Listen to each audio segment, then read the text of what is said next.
The TVWAN News is proudly brought to you by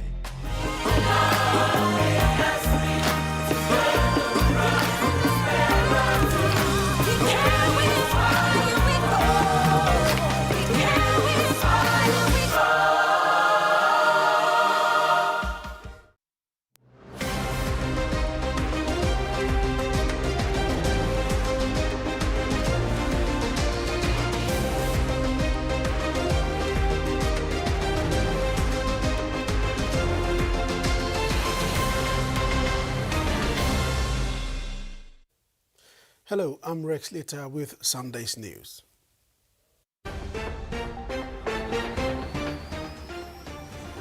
In this edition, PM Marape advocates for peace. Premier Soccer League resumes. And Revel wins his first AFL Premiership.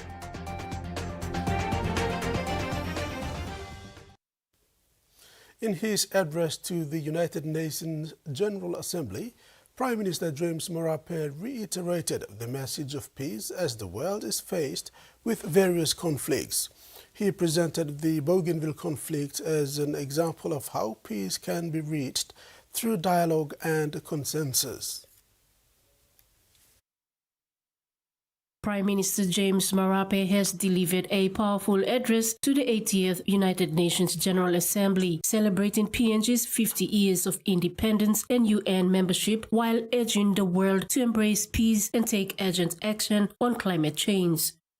Papua New Guinea, like many parts of the world, also has known conflicts for a decade. In fact, 14 years after independence in 1975, Bougainville Island in our country suffered extreme violence. But through dialogue under the oversight of United Nations, we've achieved the 2001 Bougainville Peace Agreement. And since then, I am happy to say not a bullet has been fired since the peace agreement was signed. We continue to resolve questions around Bougainville's future through dialogue, our Melanesian conscience, our Christian brotherhood sitting together on the table, and through our consensual process. And I want to say, Bougainville reminds us that peace can be achieved. He made particular mention of the Israel-Gaza conflict, pledging Papua New Guinea's allegiance to Israel and calling on Gaza to come to the peace table.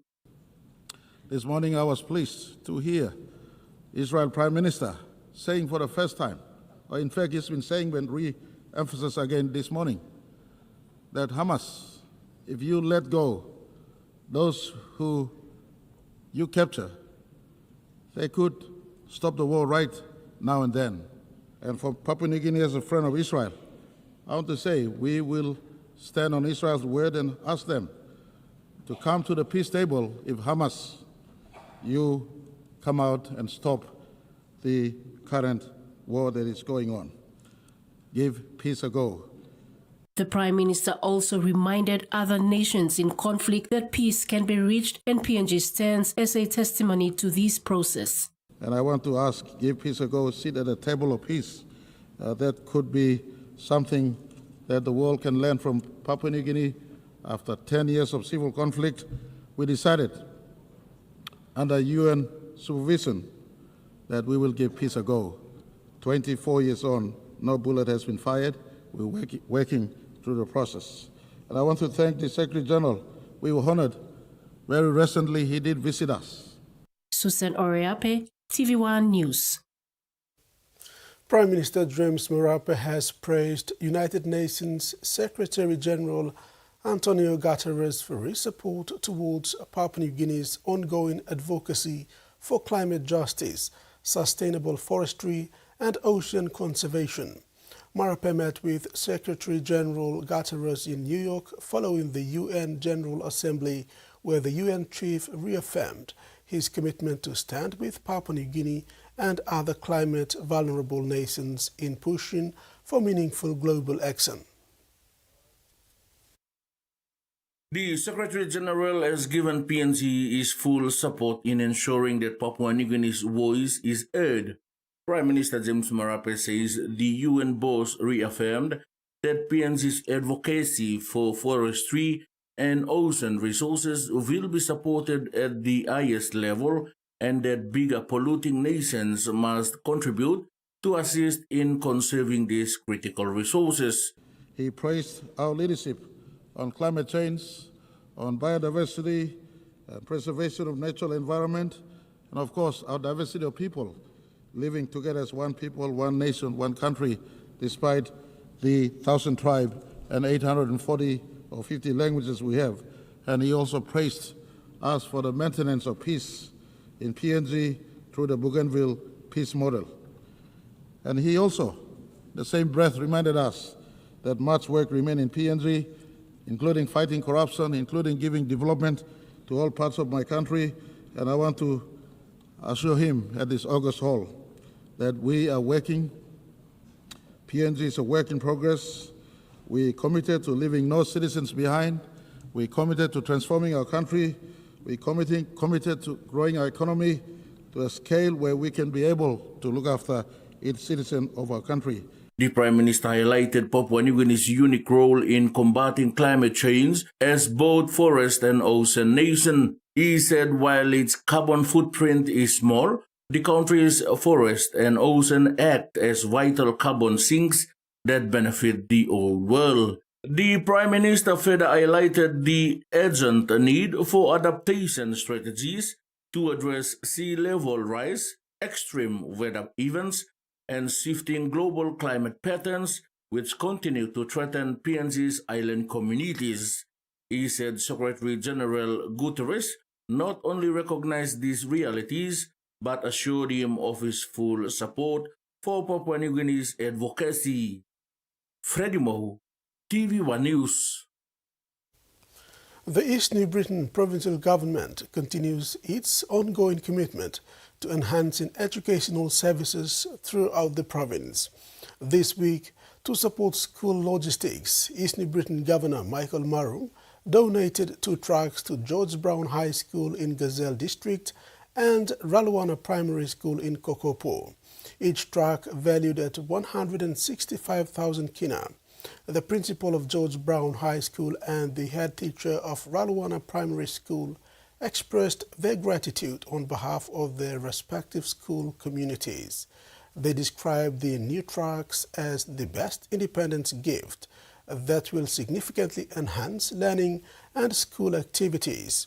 Governor Marum congratulated the 2 schools and reaffirmed the provincial government's commitment to prioritizing education as the cornerstone of province's future. This is TV1 News. Stay tuned for more after the break.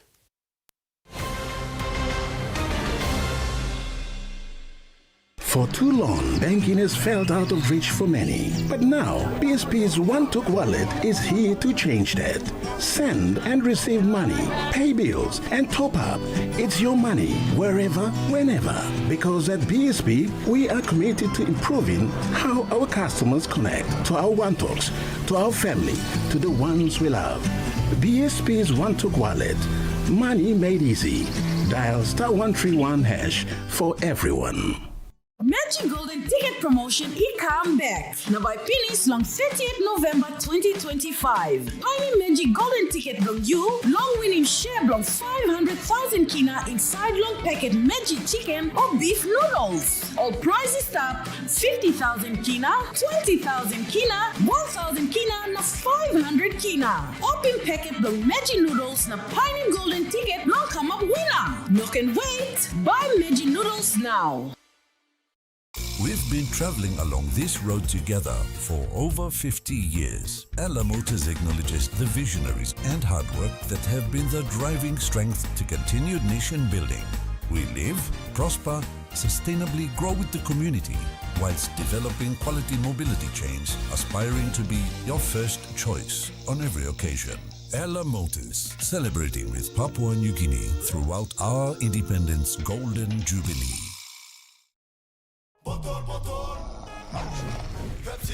Tell him shorty come get it in. Come grind on me, but mommy get loose, get loose, get loose. Pepsi in my hand, ice cold, no excuse. I tell him who's gonna bring the roof down. Pepsi with the fresh sound. Tell him who's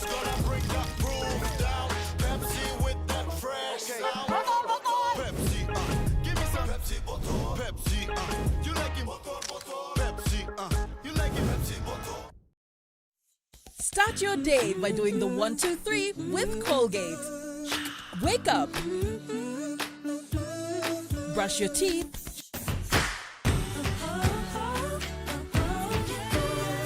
And smile.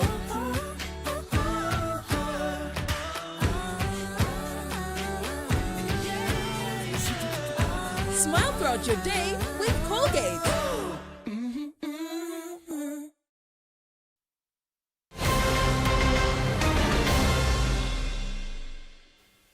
Welcome back.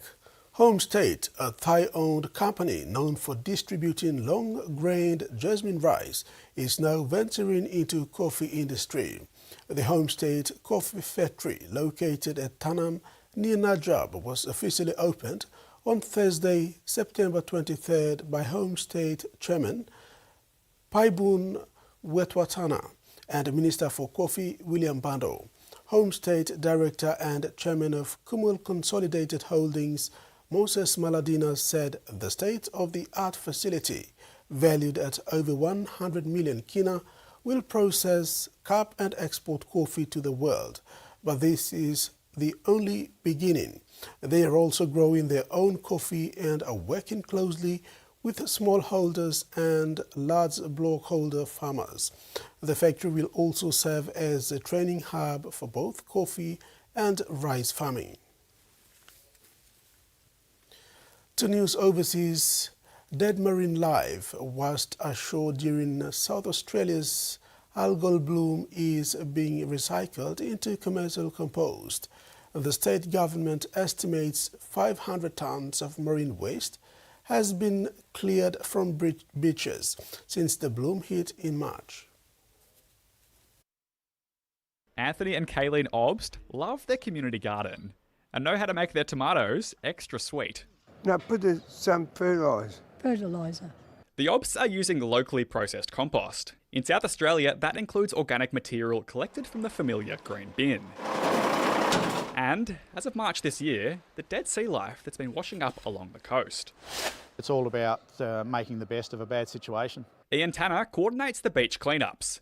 He says processing the dead wildlife is no different to chucking out household scraps. Maybe they order 100 prawns for Christmas and they don't eat them all. They go in the green bin potentially and they end up in compost. There's nothing toxic or dangerous about the fish that we're picking up.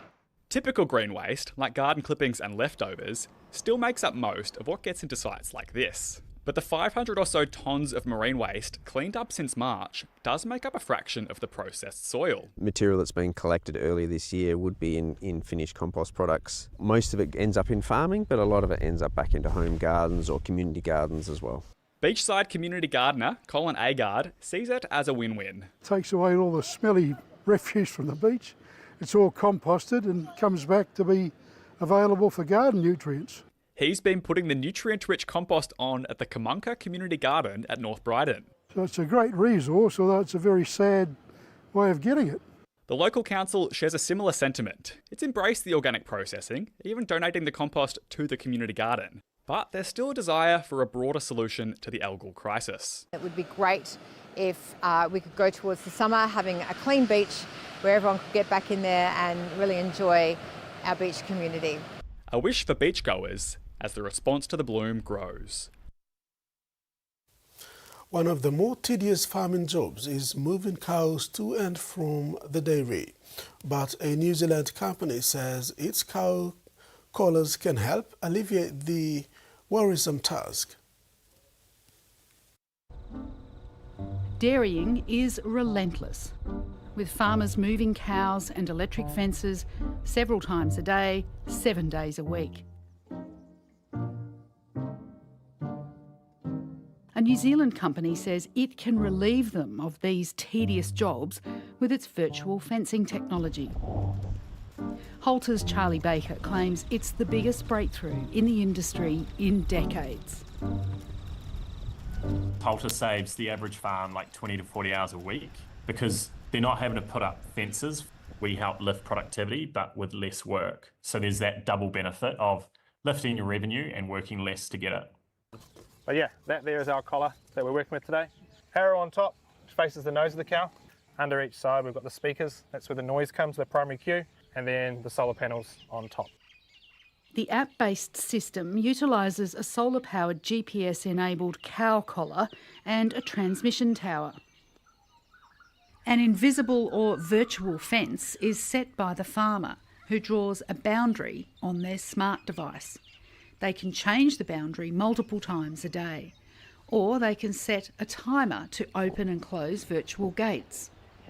Andrew Marshall, who runs the Elliott Dairy Research Facility in northwest Tasmania, showed me how they bring cows from the paddock to the dairy twice a day with no bikes, four-wheelers, dogs or people.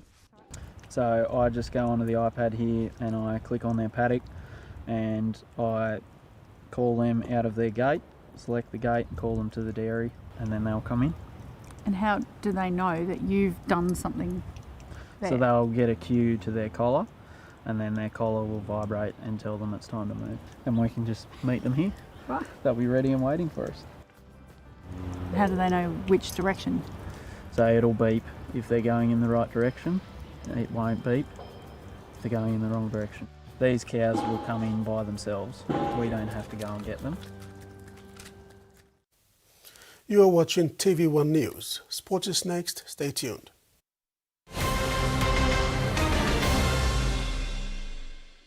Banking doesn't have to be complicated. With PSP's One Talk Wallet, control your money wherever, whenever. Dial *131#, enter your PIN, select cash in or out, and generate a secure code to withdraw cash. It's the only wallet for cardless ATM withdrawals. Send and receive funds, pay for goods and bills, or withdraw cash with ease. All with PSP's One Talk Wallet. PSP's One Talk Wallet. Money made easy. Dial *131# today.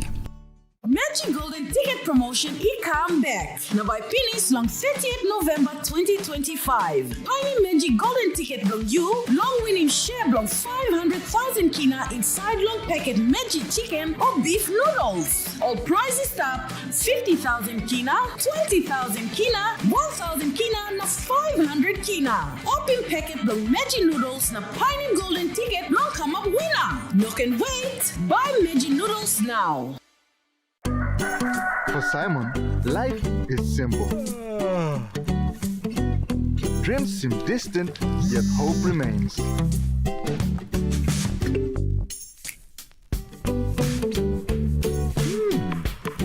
One ticket, one dream. Simon's world changed forever. Yes! From small dreams to big possibilities. One Talk Jackpot is here for everyone. Win big every day. Hi, with the help of Palmolive Naturals shampoo and conditioner, with these 3 quick and easy tips, I'm going to show you that more natural, beautiful hair is achievable. Step 1, massage your scalp during washing with shampoo. Step 2, apply conditioner to the tips of your hair. Step 3, gently towel dry your hair. There you have it. For natural, beautiful hair, use Palmolive Naturals shampoo and conditioner. Have a great hair day. The PNG LNG project has now generated more than 30 billion kina for Papua New Guinea since production commenced. Nearly half of this amount has been paid as tax. Equity distributions are paid to KPHL and MRDC based on the interest they hold. Tax is paid to the IRC, while development levies and royalties are paid to DPE. For more information on direct and indirect benefits, visit PNG EITI's website.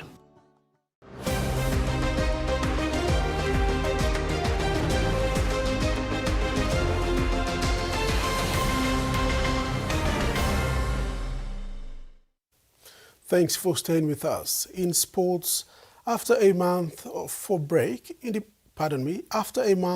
for independence and mid-season transfer window, PNG's Premier Soccer League, the Octady Mine PSL competition, resumes this weekend in both Lae and in Port Moresby. PNG Football Stadium in Port Moresby hosted 3 games, and PNG FA Academy in Lae hosted 2 matches yesterday. Coming from a month-long break, the competition didn't miss to deliver some exciting football actions for the fans. In Lae, Lae City Dwellers drew 3-3 against city rival Lae City FC in a close contested game before Admiralty Island FC held off Star Mountain FC 1-0 in the close contest. In Port Moresby, Marape Wawens defeated Kula FC 4-2. Kula FC coach Percy Matayo shared his view on the game. The game itself was, for us, it went away from us from what we wanted to do, and when we took the field, the game quickly slipped away from us, but towards the end we started to get a grip on the game in terms of what we want to do with the ball going forward and how we structure our attack and our organization in defense as well. So the FC Marape Wawens head coach Bob Morris highlighted that his players come back from a long break and haven't clicked in rhythm, but they played well to get the result for the team. I mean, during the independence, plenty of money go out celebrating, plenty disruption on training, but at least we come back in. We got a team together and we play winning this game, so I'm very, very happy. The Gulf Comara FC drew 1-1 against United Highlands FC.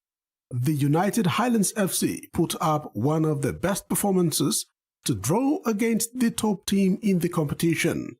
But the Gulf Comara FC coach David Awa said his side was rusty coming back from the long break. He further provided highlight on their recruitment during the mid-season transfer window. Obviously, we've included Pala Paul in our lineup. Pala's not a new person to Comara. He started off with Comara and now he's back with Comara again. So it's a good inclusion for us, especially with injuries still with Jacob Sabua. In the other matches in Port Moresby Strikers FC defeated Blue Cumulus FC 2-1. The OTML PSL round 2 matches will continue this Wednesday. Brisbane Lions have defeated Geelong Cats 18 goals, 14 behind, 122 to 11 goals, 9 behind, 75 in the AFL 2025 Grand Final yesterday at MCG. PNG's Bruce Reville has won his first AFL Premiership title as the Lions go back-to-back with a convincing victory. The Grand Final of the 2025 Aussie Rules started with a banger. The renowned American rapper Snoop Dogg provided the pre-game entertainment.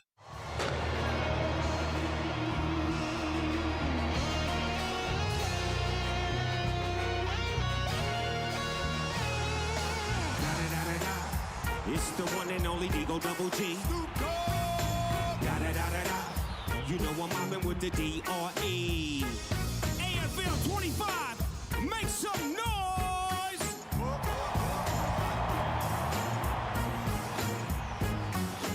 The Brisbane Lions travelled to Melbourne anticipating nothing but hostile crowds. The AFL city was buzzing, putting the visiting Lions under early pressure. The Lions trailed the Cats in the first quarter of the game before drawing 36-all at halftime. The Lions tucked their nerves in the pocket and delivered a sensational performance in the third quarter. They held on to seal the win in the final quarter of the game, 18 goals, 14 behind, 122 to 11 goals, 9 behind, 75. This was their second premiership win in the last 5 years.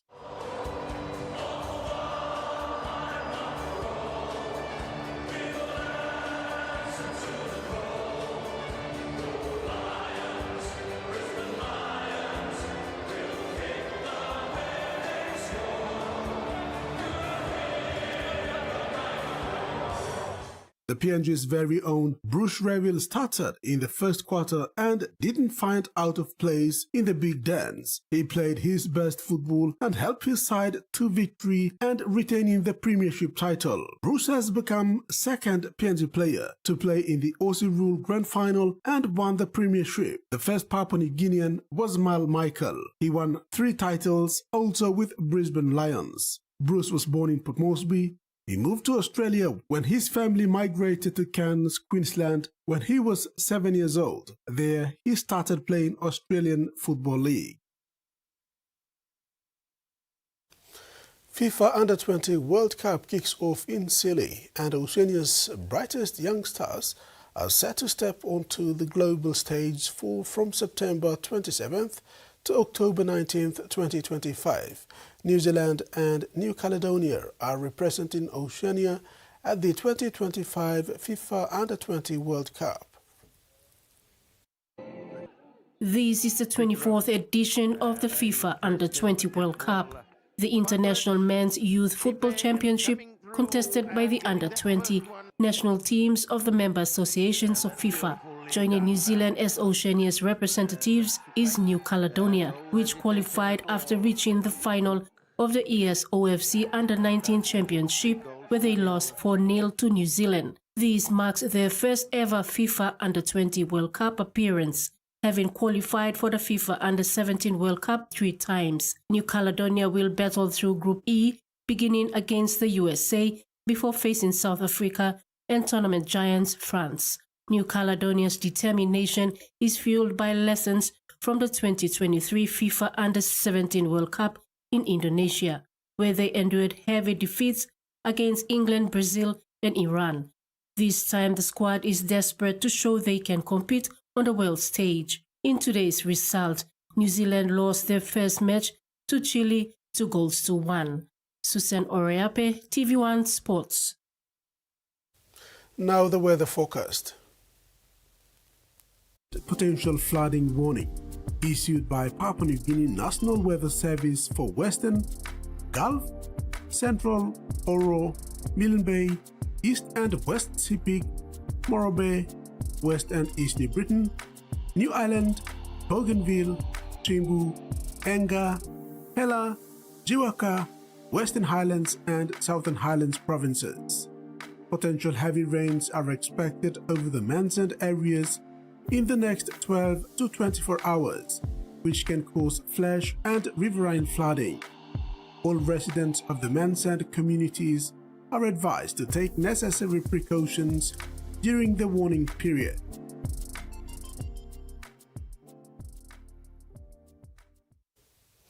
And that ends another edition of TV1 News. Pleasant viewing. Bye for now.